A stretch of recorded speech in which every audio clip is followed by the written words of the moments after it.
Bismillahirrahmanirrahim. Assalamualaikum warahmatullahi wabarakatuh. Alhamdulillahi ala ihsani wa syukrun lahu ala taufiqihi wa amtinani wa ashhadu an la ilaha illallah ta'ziman li sya'ni wa ashhadu anna Muhammadan abduhu wa rasuluhu wa da'i ila ridwani salawatullahi wa salamuhu alaihi wa ala alihi wa sahbihi wa ikhwan. Jemaah sekalian yang semoga senantiasa dirahmati Allah Subhanahu wa taala. Alhamdulillah, kita bersyukur kepada Allah Subhanahu wa taala. Allah masih memberikan nikmat kita ya, dengan begitu banyaknya nikmatnya. Salah satu di antara banyaknya nikmat tersebut, ya tentu saja nikmat kita masih bisa menuntut ilmu. Kemarin kami sudah jelaskan bahwasanya di antara banyaknya faedahnya atau keutamaan seorang menuntut ilmu, maka dengan ilmu itu akan membuat amalannya lebih besar pahalanya di sisi Allah Subhanahu wa taala. Kemarin saya sudah jelaskan bahwasannya kata Allah Subhanahu wa taala, "Qul hal yastawil ladzina ya'lamuna wal ladzina la ya'lamun." Ya, katakanlah, apakah sama orang-orang yang mengetahui dan orang-orang yang tidak mengetahui? Sebagai contoh yang kecil, jemaah sekalian, saya juga sudah jelaskan kemarin, contoh yang kecil bagi orang-orang yang tidak mengetahui, ya, bagi orang-orang yang tidak memiliki ilmu, ketika dia mungkin berangkat dari rumahnya menuju ke masjid, ya, misalnya waktu maghrib, ya, dia berangkat ke masjid di waktu maghrib. Ketika dia sampai di masjid, ya, dia sholat sunnah apa? Sholat sunnah qobliyah maghrib. Kemudian baru sholat fardu, sholat maghrib. Tapi bagi orang-orang yang mengetahui, jemaah sekalian, pahalanya itu bisa sampai 3 kali lipat. Ya, pahalanya bisa sampai 3 kali lipat. Bagaimana caranya? Dengan dia menggabungkan beberapa niat sholat sunnah pada satu sholat sunnah. Contohnya, jemaah sekalian, misalnya dia datang di waktu maghrib, kemudian dia sholat yang pertama apa? Qobliyah maghrib. Kemudian yang di saat bersamaan dia sholat apa? Sholat sunnah wudu, karena dia sudah berwudu di rumahnya kemudian datang ke masjid. Kemudian yang ketiga, sholat sunnah tahiyatul masjid. Bayangkan jemaah sekalian, 3 pahala sholat dia dapatkan pada saat 1 kali sholat. Makanya kata Allah Subhanahu wa taala, "Qul hal yastawil ladzina ya'lamuna wal ladzina la ya'lamun." Katakanlah, apakah sama derajatnya, sama pahalanya kira-kira orang yang dia mengetahui dan orang-orang yang tidak mengetahui? Kalau dia tidak ketahui, jemaah sekalian, mungkin dia sholat hanya mendapatkan satu kali pahala, ya, cuma 1 pahalanya. Tapi kalau misalnya dia tahu bahwasannya bisa menggabungkan beberapa jenis sholat dalam 1 kali sholat, ya mungkin dia bisa sampai 3 kali, ya 3 kali lipat pahalanya ketimbang orang-orang yang tidak mengetahui. Salawat dan salam senantiasa kita aturkan kepada Nabi kita Muhammad sallallahu alaihi wasallam, kepada keluarganya, kepada sahabat-sahabatnya, dan juga kepada kaum muslimin yang senantiasa istiqomah menjalankan sunnah-sunnah Nabi sallallahu alaihi wasallam. Jemaah sekalian yang semoga senantiasa dirahmati Allah Subhanahu wa taala. Kemarin kita sudah bahas pembatal dosa besar yang keberapa? Yang keberapa jemaah sekalian? Yang keempat. Apa itu? Hukum bagi orang yang meninggalkan sholat. Kemarin jemaah sekalian, kita sudah bahas di awal-awal keutamaan sholat. Sebelum kita masuk pada hukum orang yang meninggalkan sholat, kemarin kita sudah bahas beberapa keutamaan sholat tersebut. Ya, yang pertama bahwasannya sholat itu dia termasuk rukun Islam, yang mana ketika seorang tidak lengkap rukun Islamnya, maka tidak sah keislamannya. Ya, misalnya ada orang yang dia sholat, tapi dia tidak pernah mengucapkan syahadat, apakah sah sholatnya? Tidak, ya, tidak sah sholatnya. Sehingga jamaah sekalian, sholat ketika dilihat, kata Nabi SAW, "Bunyal Islamu ala khamsin." Islam itu dibangun di atas 5 perkara. Ya, kata Nabi, "Syahadati alla ilaha illallah wa anna Muhammadan Rasulullah." Perkara yang pertama atau rukun yang pertama ialah apa? Bersyahadat kepada bahwasannya tiada Tuhan yang berhak disembah dengan cara yang benar kecuali Allah Subhanahu wa taala. Kemudian yang kedua, dia bersaksi bahwasannya tiada nabi yang diutus setelahnya kecuali Nabi sallallahu alaihi wasallam, menjadi penutup para nabi dan juga rasul. Kemudian setelah dia bersaksi, bersyahadat, apa yang menjadi rukun Islam yang kedua? ialah salat, jemaah sekalian. Seolah-olah Nabi mau mengatakan ketika orang sudah bersyahadat, maka hal yang berikutnya yang paling harus dia kerjakan ialah salat. Bahkan dikisahkan jemaah sekalian, ketika Nabi SAW mau mengutus Mu'adz bin Jabal kemana? Ke Yaman. Ya. Kata Nabi SAW, innaka sata'ti qauman min ahli kitab. Engkau ya Mu'adz akan mendatangi kaum dari ahli kitab. Siapa ahli kitab? Yahudi dan Nasrani. Kata Nabi, jadikan apa yang paling pertama engkau ajarkan kepada mereka ialah syahadat, bahwasannya tiada Tuhan yang berhak disembah kecuali Allah dengan cara yang benar, dan Muhammad adalah utusannya Allah Subhanahu wa taala. Kemudian setelah mengajarkan syahadat kepada mereka, apa yang harus dilakukan setelahnya? Kalau misalnya mereka menerima syahadat, maka yang kamu ajarkan yang kedua ialah salat. Seolah-olah jemaah sekalian, ketika ada orang yang mu'allaf, yang masuk ke dalam Islam, setelah dia bersaksi bahwasannya tiada Tuhan selain Allah dan Muhammad adalah utusannya Allah Subhanahu wa taala, apa yang harus dilakukan setelahnya? Apa ibadah yang paling pertama dia harus kerjakan setelahnya? Apa ibadah yang harus paling pertama dia pelajari? Ialah salat, ya. Dan kata para ulama jemaah sekalian, ketika Nabi SAW mengurutkan sesuatu, itu menunjukkan urgensinya. Berarti kalau ditaruh di nomor 1, berarti itu yang paling utama. Ditaruh di nomor 2, berarti itu nomor 2 tingkatannya, dan begitu seterusnya. Ya. Kemudian yang berikutnya jemaah sekalian yang semoga senantiasa rahmatullah Subhanahu wa taala. Kita juga sudah bahas kemarin keutamaan salat yang berikutnya, bahwasannya salat adalah perkara yang paling pertama dihisab, yang paling pertama diperiksa di hari kiamat. Kata Nabi SAW, inna awwala ma yuhasabu bihi al-'abdu yawmal qiyamati min 'amalihi salatuh. Kata Nabi, amalan yang paling pertama dihisab, diperiksa dari seorang hamba di hari kiamat adalah salatnya. Fa in saluhat faqad aflaha wa anjah. Kalau misalnya memang ternyata salatnya bagus, salatnya benar, salatnya baik, maka dia telah beruntung dan telah selamat. Ya. Kemudian kebalikannya kata Nabi, wa in fasadat. Kalau memang ternyata salatnya tidak beres, salatnya rusak, ya faqad khaba wa khasar. Maka dia telah merugi dan juga binasa jemaah sekalian. Fa in taqas. Kalau misalnya memang ternyata salatnya kurang, maksudnya salat apa? Salat wajibnya kurang. Apa yang harus dilakukan seorang hamba kalau memang ternyata salat wajibnya kurang atau salat wajibnya tidak bagus, ya? Ya, kata Nabi, fadin taqasa min fariidatihi syai'a. Kalau memang ternyata ibadah salat fardunya kurang, apa yang harus dilakukan? Nabi menjelaskan, qala Rabb tabaraka wa ta'ala, maka Allah Subhanahu wa ta'ala berfirman di hadis qudsi, unzuru hal li 'abdi min tatawwu'in fayukammilu biha man taqasa minal fariidah, thumma yakunu sa'iru 'amalihi 'ala dzalik.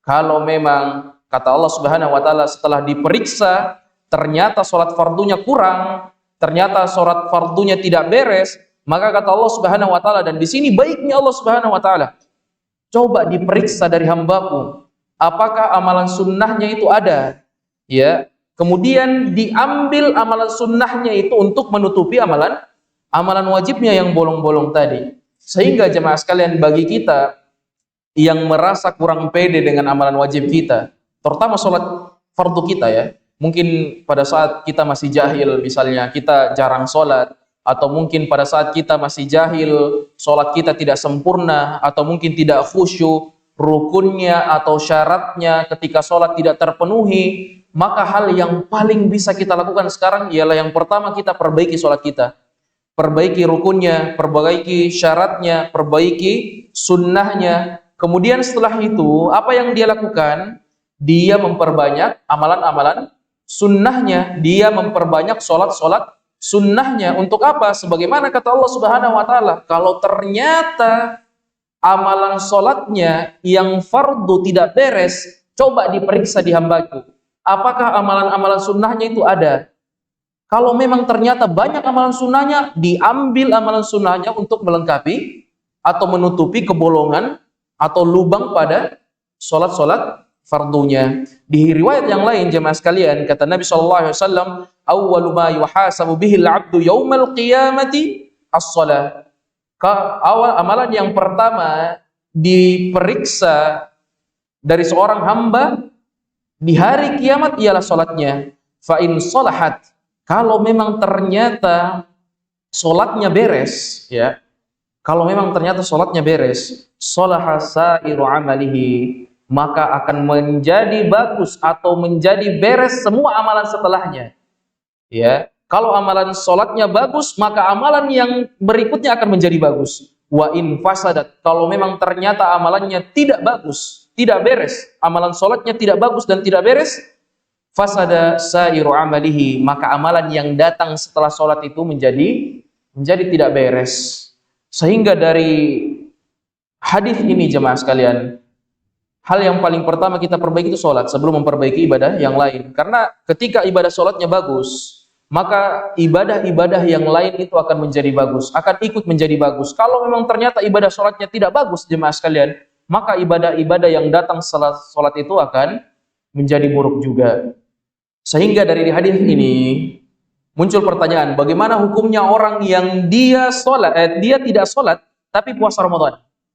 Di bulan Ramadan dia puasa, tapi di saat bersamaan dia tidak salat fardu. Bagaimana hukumnya? Apakah diterima puasanya atau tidak?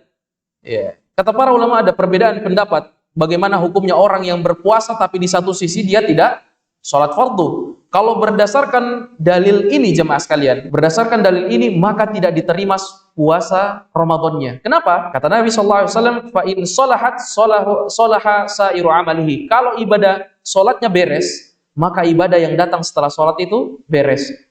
Kalau misalnya dia tidak sholat di bulan Ramadan, bagaimana ibadah Ramadannya, puasa Ramadannya diterima, padahal dia tidak sholat. Kemudian jemaah sekalian, kita juga sudah bahas kemarin keutamaan berikutnya dari sholat, bahwasannya Allah Subhanahu Wa Taala itu memerintahkan seorang itu untuk senantiasa menjaga sholatnya. Kata Allah Subhanahu Wa Taala, "Hafidhu 'alas salawati was salatil wusta wa qumu lillahi qanitin." Jagalah kalian solat kalian, kemudian jagalah solat wusta. Kemarin kita sudah jelaskan ya, solat wusta ialah solat asar. Karena ada keutamaan tersendiri, mengapa Allah Subhanahu Wa Taala menyebutkan solat asar. Sebagaimana sudah saya jelaskan juga kemarin jemaah sekalian, kalau misalnya Allah Subhanahu Wa Taala menyebutkan sesuatu yang umum, kemudian menyebutkan sesuatu yang khusus, yang mana sesuatu yang khusus itu bagian dari yang umum, maka ada khususan pada hal tersebut, ada keagungan tersendiri pada hal tersebut.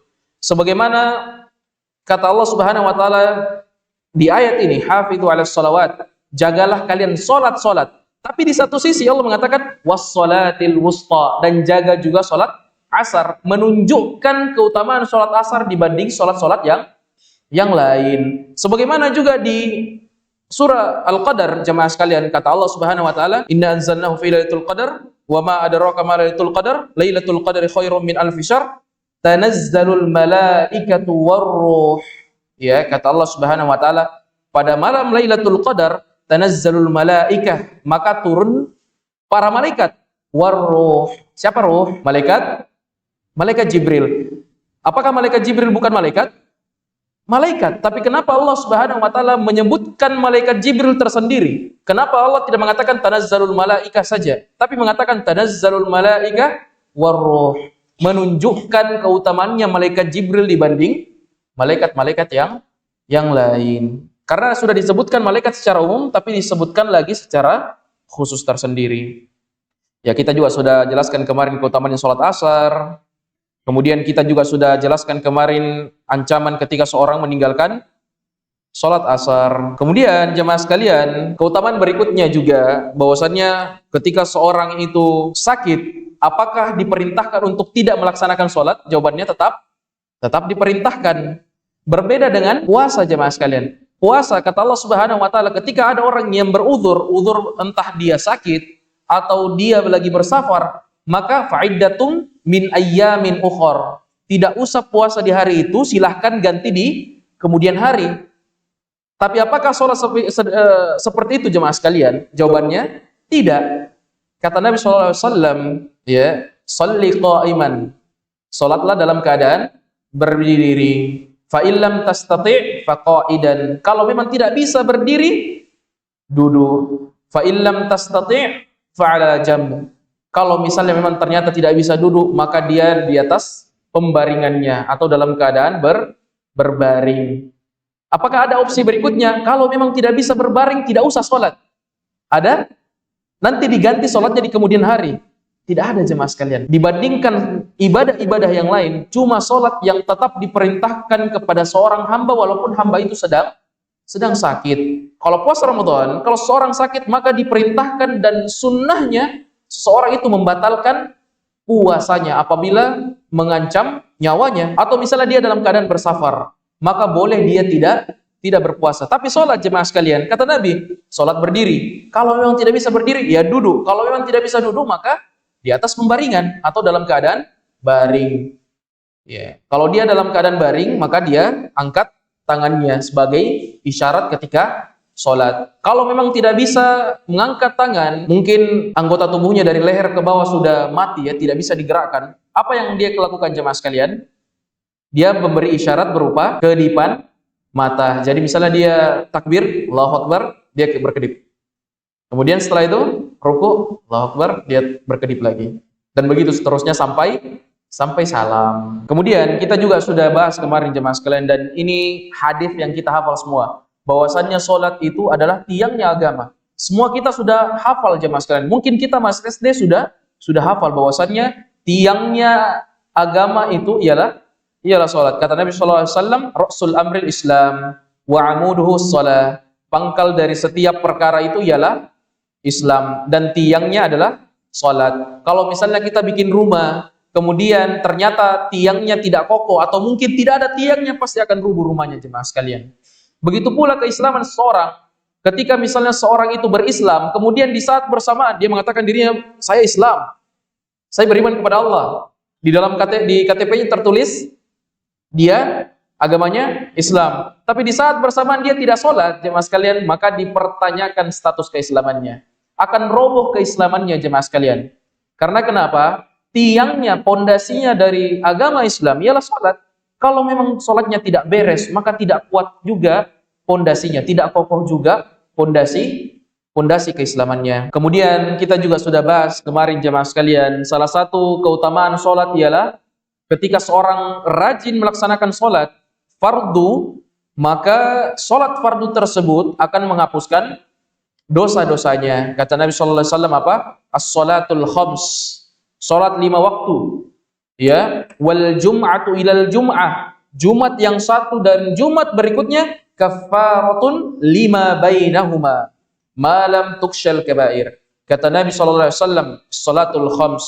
Salat 5 waktu. Ya, salat fardu maksudnya. Wal jum'atu ilal jum'ah. Jumat yang satu ke Jumat berikutnya kafaratun lima bainahunna, ya, menjadi penggugur dosa di antara keduanya. Maksudnya bagaimana jemaah sekalian?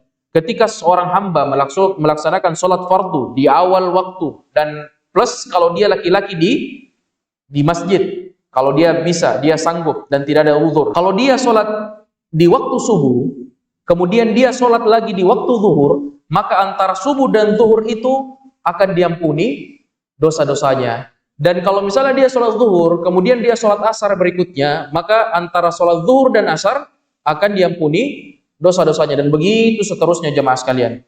Kemudian wal jum'atu ilal jum'ah. Jumat yang satu, ketika dia datang sholat Jumat, kemudian dia datang sholat Jumat di Jumat berikutnya, maka di antara Jumat itu akan diampuni dosa-dosanya. Dengan syarat apa? Malam tukshal kabair. Selama dia tidak melaksanakan dosa-dosa besar. Kenapa demikian? Karena yang dimaksud diampuni dosa-dosanya, digugurkan dosa-dosanya ialah dosa-dosa kecil. Saya tidak mengatakan bahwasannya seseorang ketika melakukan dosa kecil maka tidak usah bertobat. Tidak jemaah sekalian. Lebih bagusnya dia beristighfar dan bertobat kepada Allah. Tapi ketika dia melaksanakan dosa-dosa kecil, kemudian dia mengikutkannya dengan amalan-amalan, maka dosa-dosanya itu akan diampuni oleh Allah dengan amalan solehnya. Kata Nabi sallallahu alaihi wasallam, wa atbi sayyi'atal hasanata tamhuha.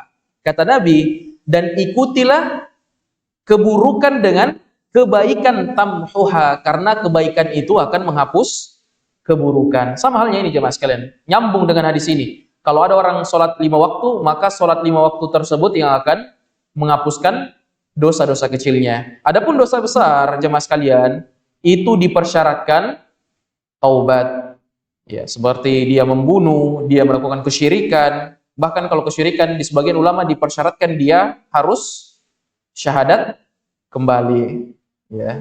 Kemudian yang terakhir jemaah sekalian, di antara keutamaan sholat yang terakhir ialah sholat itu bisa mencegah dari perbuatan maksiat. Kata Allah Subhanahu wa taala, "Innas sholata tanha 'anil fahsya'i wal munkar." Sesungguhnya sholat itu dapat mencegah dari perbuatan keji dan mungkar. Kita semua hafal ayatnya jemaah sekalian. Mungkin waktu kita masih kecil, masih SD, masih SMP, sudah hafal ayatnya. Cuma yang jadi masalah jemaah sekalian ialah penerapannya. Gampang sekali ayatnya. Kita hafal semua, inna sholata tanha 'anil fahsya'i wal munkar, dan sering kita dengar dan berulang-ulang kita dengar. Cuma yang menjadi permasalahan ialah penerapannya jemaah sekalian. Apakah betul sholat kita itu sudah mencegah kita dari perbuatan keji dan mungkar? Kita perhatikan diri kita jemaah sekalian. Kalau misalnya ternyata selama ini kita masih terlena, masih berleha-leha dengan kemaksiatan, dengan dosa, maka hal yang pertama, banyak-banyak beristighfar kepada Allah. Hal yang kedua, coba periksa sholatnya. Coba periksa sholatnya jemaah sekalian. Apakah sholatnya itu sudah benar? Apakah sholatnya itu sudah menghadirkan kekhusyuan di dalamnya? Apakah sholatnya itu sudah sesuai dengan rukun-rukun sholat? Sudah sesuai dengan syarat-syarat sholat? Sudah melaksanakan sunnah-sunnah sholat? Kalau memang ternyata belum jemaah sekalian, bisa jadi ternyata sholat kita yang kita lakukan selama ini belum bisa mencegah kita dari kemungkaran dan kekejian. Karena kenapa? Ternyata sholat kita tidak beres.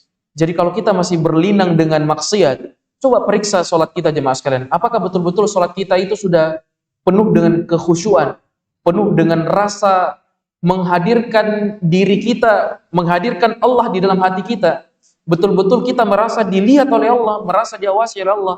Kalau memang ternyata belum jemaah sekalian, maka perbaiki sholatnya. Hadirkan perasaan tersebut. Kalau sudah hadir perasaan tersebut, sudah betul sholatnya, insya Allah, sebagaimana kata Allah, bahwasannya sesungguhnya sholat akan menghalangi orang, mencegah seorang dari perbuatan keji dan juga mungkar. Masuk di intinya jemaah sekalian. Kemarin sudah sampai sini kan? Sudah sampai di sini ya. Hukum meninggalkan sholat. Hukum meninggalkan sholat jemaah sekalian. Jadi intinya dari hukum meninggalkan sholat itu ada 4 sebenarnya. Ya, status seseorang yang meninggalkan sholat itu ada 4.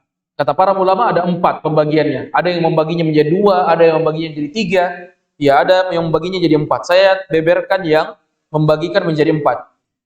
Jadi pertama jemaah sekalian, kalau misalnya ada seorang yang dia meyakini ketidakwajiban sholat, ya dia meyakini bahwasanya sholat itu tidak wajib, maksudnya sholat fardu itu tidak wajib, ya maka sepakat para ulama seseorang itu telah keluar dari keislaman. Contohnya misalnya seorang mengatakan diajak sholat, ayo sholat, dia mengatakan lah dia apa sih ya, untuk apa gunanya? Ya, berarti seolah-olah dia telah tidak meyakini kewajiban sholat. Dan ulama sepakat hal tersebut mengeluarkannya dari Islam. Ya, dia tidak sholat dan di saat bersamaan tidak meyakini kewajiban sholat, maka dia telah keluar dari keislaman. Jenis yang kedua jemaah sekalian, orang yang malas-malasan, dia malas-malasan sholat, ya, tapi masih meyakini bahwasanya sholat itu wajib. Dia malas sholat atau dia tidak sholat sama sekali, tapi di saat bersamaan masih mengatakan sholat itu wajib. Yang pertama tadi, dia tidak sholat dan juga tidak meyakini kewajiban sholat. Yang kedua, dia tidak sholat tapi meyakini kewajiban sholat. Dia masih mengatakan, oh iya, sholat itu wajib. Misalnya dia dipanggil menuju ke masjid, ayo pergi masjid sholat. Dibilang, duluan saja. Ah itu, seperti itu contohnya misalnya. Kamu pak duluan, iko pajolo, dan lain sebagainya. Bagaimana hukumnya jemaah sekalian? Ada silang pendapat di antara para ulama. Apakah hal tersebut sudah mengeluarkannya dari Islam atau tidak? Ya. Kemudian yang ketiga, jenis orang yang ketiga ialah orang yang melaksanakan sholat dalam keadaan tidak rutin. Maksudnya hari ini sholat, besok tidak. atau subuh dia sholat, zuhur tidak, ya, atau pekan ini dia sholat, pekan depan tidak sholat. Bagaimana hukumnya jemaah sekalian? Kebanyakan ulama menghukuminya secara zahir, mengatakan bahwasannya orang ini masih Islam, tapi apa? Dia termasuk orang-orang yang apa? Yang fasik, ya, orang-orang yang terjerumus ke dalam dosa. Dia masih diakui status keislamannya, tapi apa? Tapi dikategorikan sebagai orang yang fasik. Fasik dalam artian masih sering terjerumus ke dalam dosa. Kemudian jenis orang yang keempat, jemaah sekalian, adalah orang-orang yang meninggalkan sholat, ya, karena tidak mengetahui kekafiran orang yang meninggalkan sholat, maka dihukumi sebagai jahil. Contohnya misalnya ada orang yang tidak mengetahui kewajiban sholat, entah karena mungkin dia tinggal di pelosok, tidak sampai ilmu padanya, tidak sampai agama Islam padanya, sehingga dikategorikan sebagai orang yang jahil karena tidak sampai ilmu padanya. Kita masuk jemaah sekalian, dan ini inti dari pembahasan al-kabair, ya, al-kabair atau dosa-dosa besar. Intinya adalah ancaman-ancaman orang-orang yang meninggalkan amalan tersebut atau melaksanakan kemaksiatan tersebut. Ancaman yang pertama jemaah sekalian adalah mendapatkan kecelakaan yang besar. Bagi orang yang meninggalkan sholat, entah dia sengaja atau tidak sengaja misalnya, maka dia termasuk orang yang celaka. Kata Allah Subhanahu wa taala, "Fawailul lil musallin." Maka celakalah orang-orang yang sholat. Siapa orang-orang yang sholat tersebut? Kata Allah Subhanahu wa taala, "Alladzina hum 'an sholatihim sahun." Ya, apa arti sahun? Mereka orang-orang yang dalam sholatnya sahun. Apa itu sahun? Dari kata sahu. Sujud sahwi. Apa artinya sujud sahwi? Sujud sahwi. Sujud kalau ya lupa rakaatnya, kalau ada keraguan di dalamnya dan lain sebagainya, atau sujud dalam keadaan di dalam sholatnya ada kesalahan. Makanya dikatakan jemaah sekalian, alladzina hum an sholatihim sahun. Mereka adalah orang-orang yang di dalam sholatnya mereka lupa atau lalai. Lalai dalam artian, kata Ibnu Abbas radhiyallahu taala anhuma, bukan berarti sekedar meninggalkan sholat seluruhnya, tapi entah dia meninggalkan sholatnya sebagian, atau mungkin dia sholatnya tidak beres, sholatnya mungkin sering lupa rakaat, tidak khusyuk dan lain sebagainya. Ya, adalah orang-orang yang di dalam sholatnya itu lalai mengerjakannya, atau pas dia kerjakan tidak khusyuk misalnya. Ya, kecelakaan yang besar bagi orang-orang siapa? Yang lalai dalam sholatnya.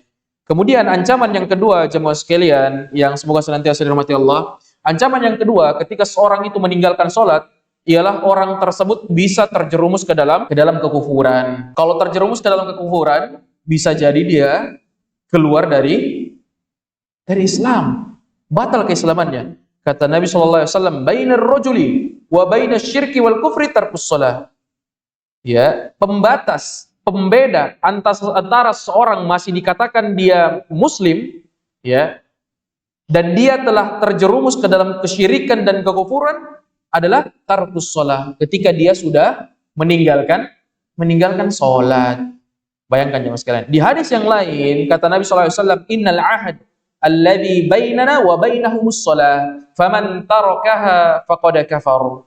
Kata Nabi SAW, sesungguhnya perjanjian antara kami, ya, dan juga mereka adalah sholat. Barang siapa yang berani meninggalkan sholat tersebut, faqad kafar, maka dia telah kufur. Ya, bayangkan jemaah sekalian. Jadi perkara sholat ini bukan perkara yang sepele. Ketika seorang sudah berani meninggalkan sholat, maka status keislamannya dipertanyakan. Karena kata Nabi, pembeda seorang masih dikatakan muslim dan juga dia telah terjerumus ke dalam kekafiran ialah sholat. Barang siapa yang meninggalkan sholat tersebut apa? Faqad kafar. Maka dia telah kufur. Jadi hati-hati, bukan perkara yang mudah jemaah sekalian. Saya sudah jelaskan juga tadi di awal bahwasannya apa? Ketika seorang bersyahadat, hal yang paling pertama disuruh dia, diperintahkan untuknya untuk pelajari ialah sholat. Saking pentingnya. Ketika seorang sudah bersyahadat, kemudian yang paling ditekankan baginya untuk dipelajari, untuk dilaksanakan ialah sholat. Kemudian jemaah sekalian, bagi orang-orang yang meninggalkan sholat jamaah, Ini khusus untuk siapa? Untuk laki-laki. Ya, bagi orang-orang yang meninggalkan sholat jamaah, kata Nabi sallallahu alaihi wasallam, "Walladzi nafsi biyadi." Ya, demi zat yang jiwaku berada di tangannya, laqad hamamtu an amura bihatabin fayuhtataba. Ya, aku telah bermaksud atau mau memerintahkan orang untuk mengambil kayu bakar. Supaya apa? Tsumma amura bis shalah fayu'adzana laha. Kemudian apa? Lalu dikumpulkan, kemudian aku memerintahkan orang-orang untuk azan salat, untuk dikumandangkan. Kemudian apa kata Nabi? Summa amur rajulan fayaumman nas. Kemudian saya mau memerintahkan seseorang itu untuk mengimam manusia. Maksudnya apa jemaah sekalian? Nabi mau kumpulkan kayu bakar. Kemudian Nabi suruh sahabat untuk silahkan azan. Kemudian setelah itu imami, gantikan saya. Kemudian setelah itu apa yang dilakukan Nabi? Summa ukhalifa ila rijalin fa uharriqa alaihim buyutahum. Kemudian kata Nabi, kemudian saya akan mendatangi orang-orang yang tidak bersolat berjamaah, lalu aku membakar rumah-rumah mereka. Jadi ancamannya besar sekali jemaah sekalian bagi orang-orang yang sengaja meninggalkan solat berjamaah. Seolah-olah Nabi Shallallahu Alaihi Wasallam ingin mengumpulkan kayu bakar. Kemudian setelah itu menyuruh seseorang untuk azan. Kemudian setelah itu menyuruh seseorang untuk mengimami solat. Kemudian pada saat solat dilaksanakan, apa yang dilakukan Nabi? Nabi mendatangi satu-satu rumahnya orang. Dicek satu-satu jemaah sekalian. Dilihat apakah ada laki-laki di dalam yang tidak melaksanakan sholat jemaah. Kalau misalnya memang ternyata ada, Nabi hampir mau membakar rumahnya. Alasannya Nabi SAW, diantara banyaknya alasan Nabi SAW tidak membakar rumahnya karena ada anak kecil dan wanita di dalamnya. Kalau mungkin tidak ada anak kecil dan wanita, mungkin Nabi SAW sudah membakar rumah-rumah lelaki yang tidak mau mengerjakan sholat jamaah. Kemudian ancaman berikutnya jamaah sekalian, ancaman berikutnya bagi orang-orang yang tidak mau orang-orang yang meninggalkan sholat, kata Nabi SAW, "Man lam yuhafidz 'alaiha." Barang siapa yang tidak menjaganya. Apa yang dimaksud Nabi? Tidak menjaga sholatnya. Ya, lam yakun lahu nur. Maka dia tidak akan mendapatkan cahaya, wala burhan, dan dia tidak mendapatkan petunjuk dari Allah Subhanahu wa taala, wala najah, dan dia tidak mendapatkan keselamatan. Wa kana yaumal qiyamah ma'a Qarun wa Fir'aun wa Haman wa Ubay bin Khalaf. Dan dikumpulkan bersama siapa?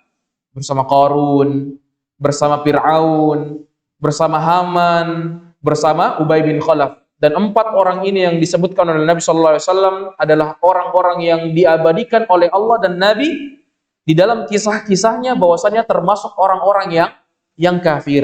Kalau seorang tidak mau menjaga sholatnya, maka Allah Subhanahu wa taala akan kumpulkan mereka bersama 4 orang ini jemaah sekalian. Kalau mereka dikumpulkan bersama 4 orang ini, maka tempatnya di mana? Di neraka, ya, dibakar bersama 4 orang ini. Kemudian ancaman berikutnya, kita percepat sedikit jemaah sekalian. Ancaman berikutnya, orang-orang yang meninggalkan sholat, mereka akan dimasukkan ke dalam neraka. Kata Allah Subhanahu wa taala, "Ma salakakum fi saqar." Ketika Allah Subhanahu wa taala mengkisahkan percakapan ahlu surga dan ahlu neraka. Kata Allah Subhanahu wa taala, "Ma salakakum fi saqar." Orang-orang di surga mengatakan kepada orang-orang yang di neraka, "Ma salakakum fi saqar." Apa yang menjatuhkan kalian ke dalam neraka sakar? Ya, kata orang-orang di dalam neraka, qalu lam naku minal musallin. Mereka mengatakan kami dahulu bukan termasuk orang-orang yang melaksanakan sholat. Sakar ini jemaah sekalian, ada beberapa tafsir yang dimaksud neraka.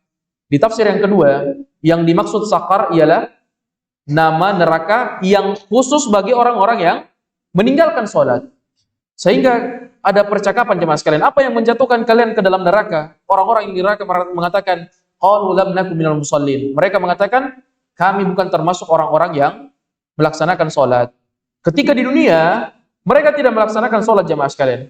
Meninggalkan sholat begitu saja. Sehingga ketika dia dipertemukan dengan Allah Subhanahu wa taala, tidak ada amalan sholatnya. Dan tadi apa? Bagaimanapun baiknya seseorang kepada manusia, tapi kalau sholatnya tidak beres, bagaimana hukumnya? Apakah diterima amalan berikutnya? Jawabannya, tidak. Bagaimanapun seseorang jemaah sekalian, mungkin muamalahnya bagus, atau mungkin dia sering bersedekah, atau mungkin sama orang dia baik, tapi di satu sisi dia meninggalkan sholat, dia tidak melaksanakan sholat, dia tidak menjaga sholat 5 waktunya, apa yang terjadi jamaah sekalian? Dia bisa jadi terjerumus ke dalam neraka. Diakibatkan apa? Mereka tidak melaksanakan sholat. Mereka tidak menegakkan sholat. Mereka tidak menjaga sholatnya ketika masih hidup di dunia. Sehingga jemaah sekalian, penting sekali jemaah sekalian, penting sekali yang namanya menjaga sholat, yang namanya memperhatikan waktu sholatnya, memperhatikan rukun sholatnya, memperhatikan syarat sholatnya, kemudian memperhatikan sunnah-sunnah sholatnya, itu penting sekali. Kemudian setelah itu dia memperhatikan amalan-amalan fardunya, sholat fardunya, kemudian yang dia perhatikan selanjutnya ialah amalan sunnahnya atau sholat sunnahnya. Karena bisa jadi jemaah sekalian, sebagaimana yang saya jelaskan, bisa jadi ternyata selama ini mungkin dia pede ya, dia mungkin percaya diri bahwasannya sholatnya bagus. Ternyata dia tidak sadari sholatnya tidak diterima sama Allah Subhanahu Wa Taala. Ada beberapa kemungkinan jemaah sekalian. Apakah ada di antara kita yang ditanya misalnya, ketika kita ditanya, apakah ada di antara kita jemaah sekalian yang percaya diri semua amalan ibadah fardunya, sholat fardunya diterima oleh Allah Subhanahu Wa Taala? Jawabannya tidak. Tidak ada di antara kita yang percaya diri bahwasannya semua sholat fardu kita itu diterima oleh Allah Subhanahu Wa Taala. Sehingga karena ada kemungkinan ibadah fardu kita atau sholat fardu kita tidak diterima oleh Allah Subhanahu Wa Taala, apa yang harus kita lakukan? Perbanyak ibadah sunnah, perbanyak sholat sunnah. Sebagaimana tadi di hadisnya bahwasannya ibadah sunnahnya atau sholat sunnahnya nanti yang akan menutupi ibadah wajibnya. Masuk di permasalahan berikutnya jemaah sekalian, bagaimana hukumnya orang yang pingsan? Bagaimana status hukum sholat orang-orang yang pingsan? Ada dua jemaah sekalian. Kata Syekh Utsaimin rahimahullahu taala ada dua sebenarnya. Pembagiannya menjadi dua. Yang pertama, kalau misalnya pingsannya itu dengan sendirinya, maksudnya pingsan yang tidak disengaja. Kan ada pingsan yang tidak disengaja kan? Contoh misalnya dia bawa kendaraan, kemudian tabrakan, kemudian pingsan. Atau mungkin orang yang sangat kelaparan, saking laparnya dia pingsan. Atau mungkin ditimpa satu penyakit, kemudian saking parahnya penyakit tersebut, dia sampai pingsan. Dan ini sering terjadi jemaah sekalian. Bagaimana hukumnya? Ya, bagaimana hukumnya? Ya, kata Syekh Utsaimin rahimahullahu taala, maka ia tidak perlu mengqadha sholatnya karena dia seperti orang-orang yang yang ketiduran dan tidak bisa dibangunkan saat itu juga ya. Karena jemaah sekalian, yang namanya pingsan itu mirip keadaan di mana seorang hilang akal.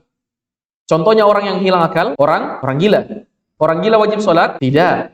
Sehingga tidak wajib baginya mengqadha sholatnya.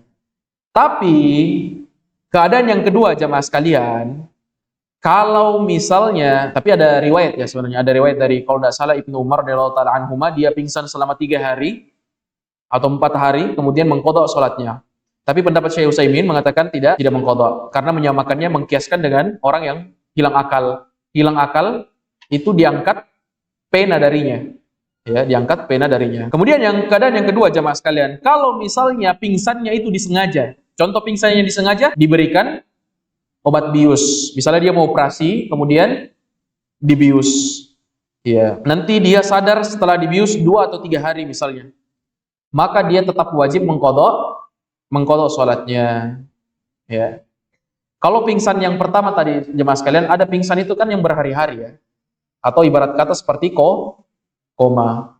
Orang koma ketika bangun, pingsan yang pertama tadi itu dalam keadaan pingsannya tidak diketahui berapa lama harinya. Misalnya dia pingsan berhari-hari, atau mungkin dia sampai koma berminggu-minggu, apakah wajib mengqadha? Jawaban Syekh Shalih Al-Utsaimin, jawabannya tidak wajib mengqadha. Tapi kalau misalnya pingsannya pengaruh obat, dibius misalnya, kemudian dia cuma pingsannya 2-3 hari, maka wajib dia mengqadhanya. Sampai sini ada pertanyaan? Kemudian bagi orang yang meninggalkan sholat Jumat, masalah berikutnya, hukum orang yang meninggalkan sholat Jumat. Kata Nabi SAW, man taraka thalatha jum'in tahawunan biha taba'allahu ala qalbih. Barang siapa yang meninggalkan sholat Jumat 3 kali, ya, karena apa? Karena dia meremehkan sholat Jumat, maka kata Nabi SAW, maka Allah Subhanahu Wa Taala akan kunci hatinya. Kemudian di hadis berikutnya kata Nabi SAW, man tarakal jum'ah thalathan, barang siapa yang meninggalkan sholat Jumat sebanyak 3 kali. Min ghairi uzrin fahuwa munafiq. Kalau misalnya dia meninggalkannya tanpa uzur, maka dicap sebagai munafik. Dan ini yang sering tersebar di kita jemaah sekalian. Batas seseorang meninggalkan sholat Jumat itu berapa kali? 3 kali. Karena di hadis-hadis Nabi SAW selalu Nabi mengatakan 3 kali. Makanya di Imam Syafi'i rahimahullah ta'ala mengatakan apa? Kalau batas orang meninggalkan sholat Jumat itu sebanyak 3 kali. Kalau misalnya 4 kali, apa yang tersebar apa yang sering kita dengar jemaah sekalian? Maksimal tidak boleh meninggalkan sholat Jumat 3 kali. Kalau 4 kali, apa yang sering tersebar di antara kita? Sudah keluar dari Islam. Dipertanyakan status keislamannya. Kemudian jemaah sekalian, kalau misalnya dia melewatkan sholat Jumat, apa yang harus dia kerjakan? Misalnya li'udhrin syar'in min maradin aw ghairihi aw li asbabin ukhra shalla dhuhran.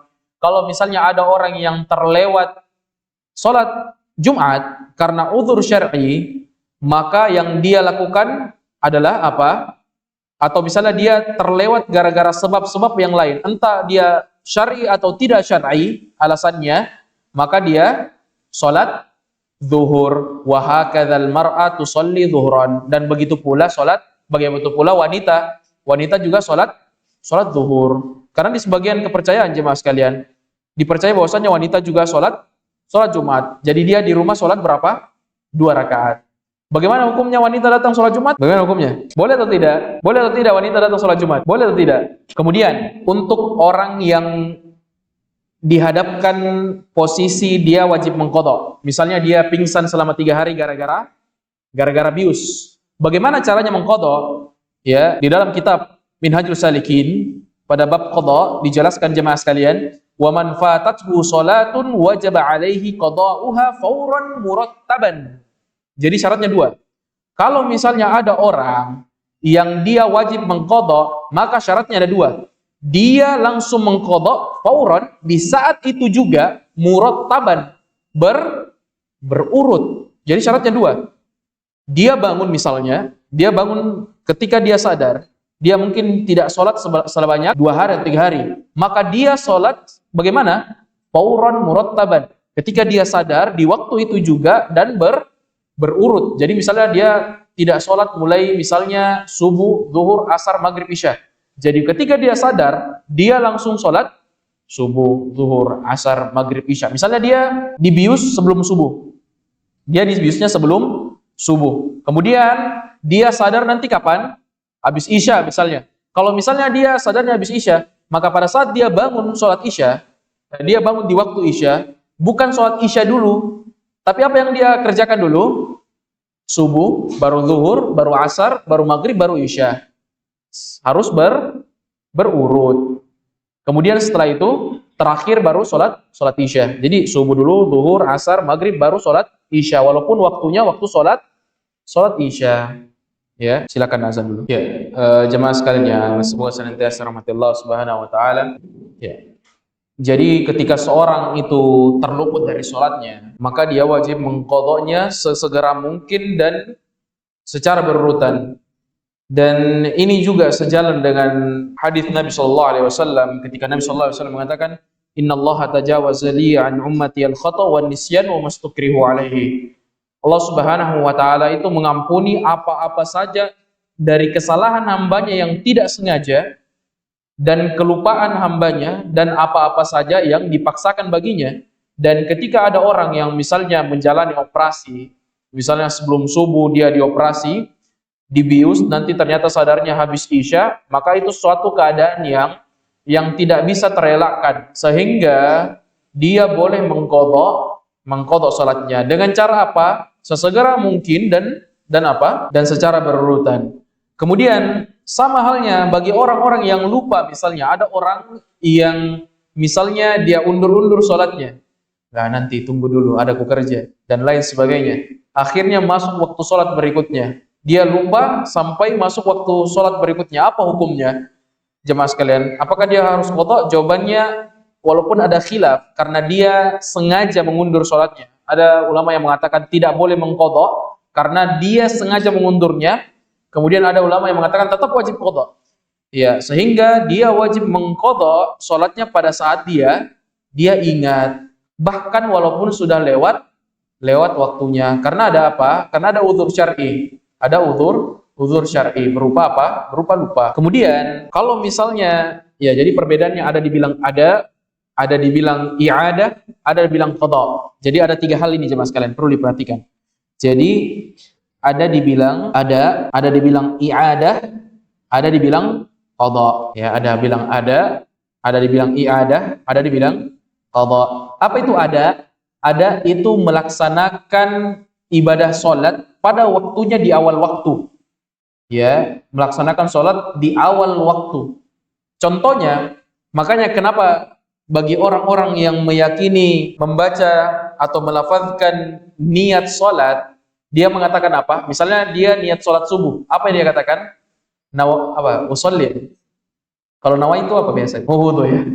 Usolli misalnya, dia mengatakan apa? Usolli fardas subhi. Saya sudah lama tidak baca, makanya sudah tidak ingat. Apa? Usolli fardas subhi raka'ataini mustaqbilal kiblati. Kalau dia sendiri apa dia katakan?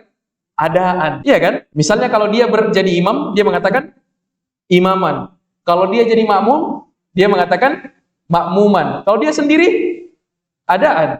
Kenapa dia katakan adaan? Karena dia melaksanakannya di awal waktu. Maka atau dia melaksanakannya pertama kali. Salat yang paling pertama dia kerjakan di waktu itu.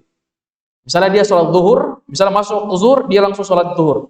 Itu namanya ada. Secara simpelnya namanya ada. Makanya kenapa pas dia sholat dia bilang adaan lillahi ta'ala, ya kan? Kemudian yang kedua ada dibilang i'adah. Apa itu i'adah? Pengulangan sholat yang sama. Jadi ada itu melaksanakan sholat tersebut pertama kali di waktunya. Misalnya masuk waktu zuhur, dia sholat zuhur di waktu itu. Kemudian ada dibilang i'adah. I'adah itu dalam bahasa Arab artinya mengulangi. Mengulangi apa? Mengulangi sholat yang sama di waktu tersebut. Sama waktunya tapi mengulangi sholat yang sama. Contohnya ada orang, dia sholat. Kemudian setelah dia sholat, dia baru sadar bahwasanya dia junub dan belum mandi wajib. Kalau belum masuk waktu sholat berikutnya, masih waktu zuhur misalnya, maka dia ulangi sholatnya. Itu namanya i'adah. Mengulangi sholat yang sama karena ada uzur di waktu yang sama, masih sama waktunya. Kalau misalnya dia junub misalnya, dia belum mandi wajib, kemudian masuk waktu zuhur, dia sholat zuhur, kemudian setelah masuk sholat zuhur, dia sudah sholat zuhur, dia baru ingat setelah sholat zuhur, dia baru ingat dia belum mandi wajib, maka dia ulangi sholatnya. Contoh jenis kedua dari i'adah, misalnya ada orang sholat subuh di masjid, kemudian setelah dia sholat subuh di masjid, dia balik ke rumahnya. Untuk apa? Mengimami istrinya. Boleh atau tidak? Jawabannya boleh. Dan ini yang dinamakan sholat i'adah.